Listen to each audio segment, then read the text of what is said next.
ఉత్తరాంధ్ర ప్రజల చిరకాల కోరిక కొన్ని గంటల్లో నెరవేరబోతోందని కేంద్ర మంత్రి భూపతిరాజు శ్రీనివాస్ వర్మ అన్నారు. ప్రధాని మోదీ భోగాపురం ఎయిర్పోర్టును ప్రారంభించి జాతికి అంకితం చేస్తారన్నారు. రాష్ట్రాభివృద్ధికి ప్రధాని మోదీ ఎంతో చొరవ చూపిస్తున్నారని స్పష్టం చేశారు.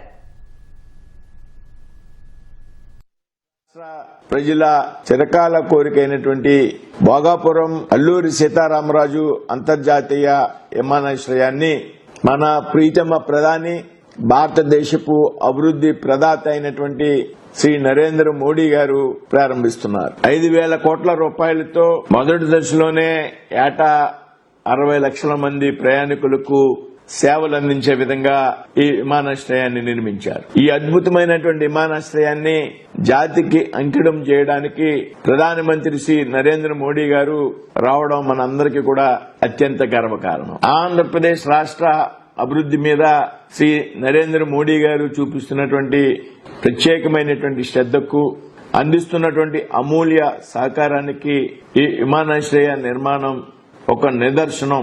ఈ ప్రారంభోత్సవ కార్యక్రమానికి చేస్తున్నటువంటి నరేంద్ర మోడీ గారిని రాష్ట్ర ప్రజలందరం హృదయపూర్వకంగా సాదరపూర్వకంగా స్వాగతిస్తున్నాం.